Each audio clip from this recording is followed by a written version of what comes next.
Assalamualaikum warahmatullahi wabarakatuh. Nama saya Muhammad Afifuddin Ihsan, alamat Desa Purbo, Kecamatan Bang, Kabupaten Batang, Jawa Tengah.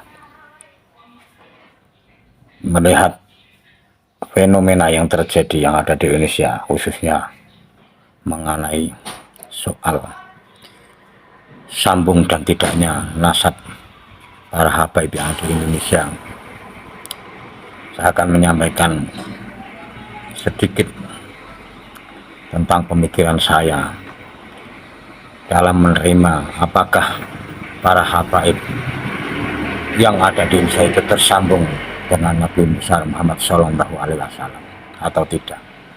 Sederhana cara saya berpikir melihat kajian ilmiah Kiai Haji Imaduddin,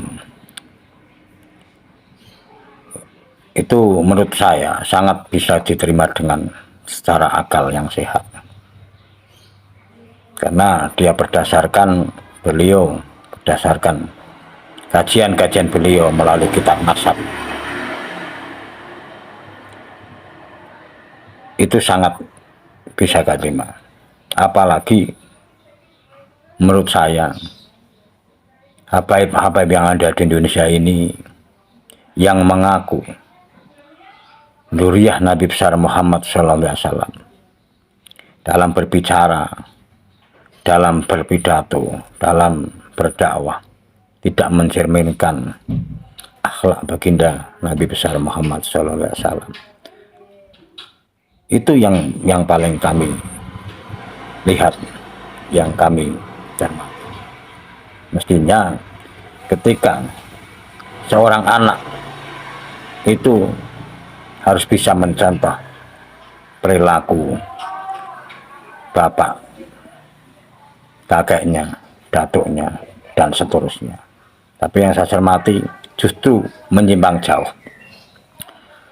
Dan malah akhir-akhir ini terjadi, mereka menolak kajian ilmiah dari Kiai Haji Imaduddin Usman Al-Bantani. Mereka menolak dengan cara yang tidak baik menurut kami. Mestinya ilmiah ya dibalas dengan ilmiah. Jadi justru para habaib mereka semua menyikapi dengan emosional, dengan marah-marah, bahkan sampai mengharamkan tes DNA. Dan menurut saya itu sudah tidak ilmiah lagi. Mestinya bantah dong dengan ilmiah juga. Maka dari itu melihat yang seperti ini, apalagi pada akhir-akhir ini sampai ada tindakan persekusi kepada kiai dan ulama. Dengan kejadian-kejadian yang seperti itu, justru kami semakin yakin bahwa Ba'alawi atau habaib yang ada di Indonesia ini, khususnya nasabnya tidak tersambung kepada baginda Nabi besar Muhammad Sallallahu Alaihi Wasallam. Dengan melihat perilaku mereka, apalagi mereka tidak mau melakukan tes DNA. Maka dari itu saya sampaikan kepada semuanya, dengan kajian ini yang masih meyakini bahwa habaib dzurriyyah Nabi, itu hak panjenengan untuk tidak menerima, tapi tolong disikapi dengan baik, dengan ilmiah juga.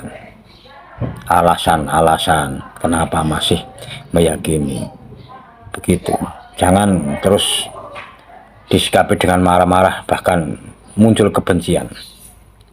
Dan saya ketika ada seorang habib yang alim, akhlaknya bagus, kami hormati.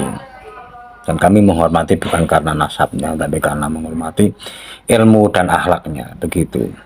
Sekian sedikit yang kami sampaikan, mudah-mudahan ini bisa menjadi pertimbangan dan pemikiran dan bisa menggerakkan hati saudara-saudara kami untuk lebih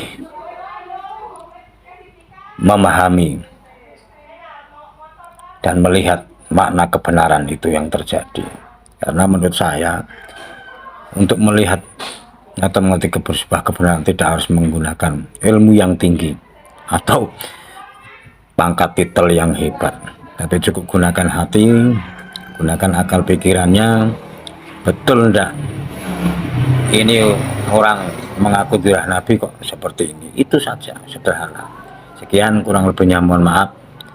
Semoga kita semua tetap dalam ridho Allah Subhanahu wa Ta'ala dan diberi keberkahan semuanya. Wassalamualaikum warahmatullahi wabarakatuh.